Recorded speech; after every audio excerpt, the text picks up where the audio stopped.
बिस्मिल्लाहिर्रहमानिर्रहीम।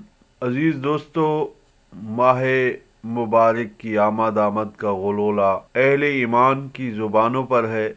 जज्बा इबादत व इताअत से लबरेज कुलूब रहमत खुदावंदी की बरसात के बेचैनी से मुंतज़िर हैं।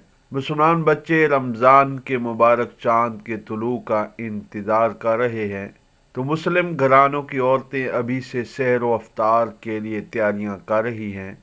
दुकानदारों के लिए भी माह मुबारक मादी खुशहाली का पैगाम बन कर आ रहा है।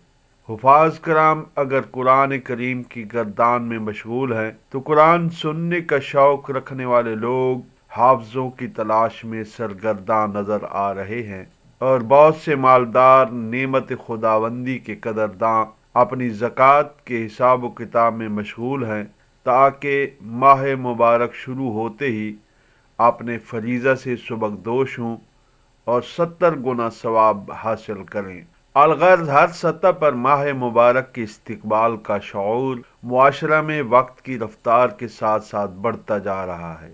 देखते ही देखते इंतज़ार की घड़ियां इख्तिताम को पहुंचती हैं। फिर चांद रात होगी। माह मुबारक के आगाज में शहरों और देहातों की फिजा गोलों और सायरनों की आवाज़ से मामूर होगी। बच्चों के शोर व शुगब से कानों पड़ी आवाज़ सुनाई नहीं दे रही होगी। मस्जिदों, मकानों और कारखानों में तरावी की तैयारियां ज़ोर और शोर से जारी होंगी। कहीं इत्मीनान से एक एक पारा पढ़ा जाएगा। बहुत सी जगहों पर 3-3 पारों की गिरदान होगी, और किसी किसी जगह सिर्फ 1-1.5 घंटे में 5-5 पारे पढ़ने का बाकायदा ऐलान किया जाएगा। यहाँ अल्फाज की सूरत देखकर अबशारों की रवानी भी शर्माएगी, और रकूअ सजदा के आदाब की बरसर आम पामाली शैतान को भी शाबाशी देने पर मजबूर कर देगी। इन जगहों पर सैकड़ों नहीं हजारों का मजमा होगा। ऐसी मसाजिद व मकामात पर तिल धरने की जगह न मिलेगी।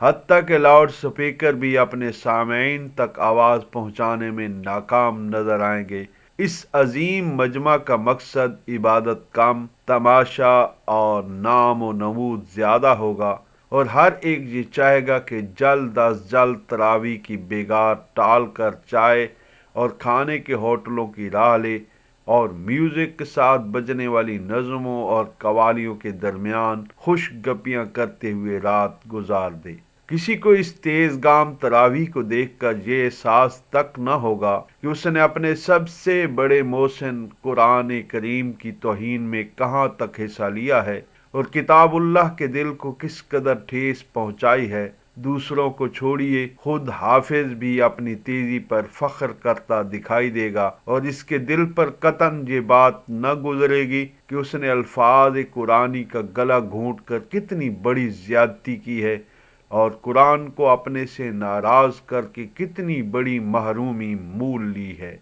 कुरान करीम को ज़्यादा से ज़्यादा पढ़ना, सुनना, सुनाना यकीनन बाइस अजर अजीम है, लेकिन उस वक्त जबकि उसका हक अदा करके पढ़ा जाए।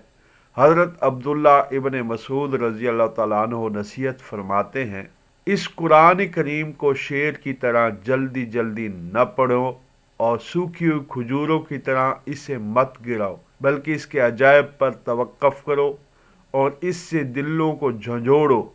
और तुम में से किसी का ये इरादा ना हो कि बहरहाल सूरत ख़त्म करनी है। मौजूदा ज़माना के सुपर फास्ट हुफाज को खुदा से डरना चाहिए और सोचना चाहिए कि वो अपनी अजीम नेमत को किस तरह पामाल कर रहे हैं। काश हमें कुरान की अज़मत का एहसास होता। काश हमारे दिलों में बेहतर कुरान सुनने और सुनाने की ख्वाहिश अंगड़ाइयाँ लेती, और हम कुरान का वाकई हक अदा करने वाले बन जाते। फिर दोस्तों, ख़त्म कुरान का वक्त आ जाता है। मस्जिद दुल्हन बन रही है। ऊपर से नीचे तक लाइटों और रंग बिरंगे कुमकुमों से फिजा पुर नूर है। आज यहाँ ख़त्म कुरान होगा। रोज़ाना तरावी में ज़्यादा से ज़्यादा एक सफ़ होती थी, मगर आज अजान के वक्त ही से मस्जिद बावजूद वुसअत दामानी के तंग हो गई है। क्यों? इसलिए कि तरावी के बाद आज मिठाई की तकसीम का भी प्लान है। جس کے لیے کئی دنوں سے چندہ کی تحریک چل رہی تھی۔ اللہ اللہ کر کے حافظ صاحب نے وطر کا سلام پھیرا، دعائیں مانگی گئیں، مٹھائیاں تقسیم ہوئیں۔ ادھر حافظ صاحب کو پھولوں سے لاد دیا گیا اور ساتھ میں طے شدہ یا بلا طے شدہ قرآن سنانے کا معاوضہ بنام نذرانہ پیش کیا گیا۔ حافظ صاحب کی دلی مراد پوری ہوئی تو دینے والوں نے بھی شکر کا سانس لیا کہ چندہ کی محنت ٹھکانے لگ گئی، مگر دینے والوں اور لینے والے کسی کو یہ خیال بھی نہ گزرا کہ قرآن جیسی عبادت پر یہ لین دین کیسا۔ کسی کو توفیق نہ ہوئی کہ اس بارے میں حکم شریعت سے باخبر ہوتا کہ یہ لینا دینا جائز بھی ہے یا نہیں۔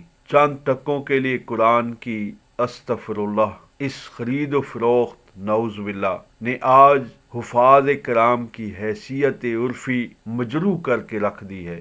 ہماری غیرت اس حد تک گر چکی ہے کہ ہم نے قرآن کریم سنانے تک کو ذریعہ معاش بنا لیا ہے۔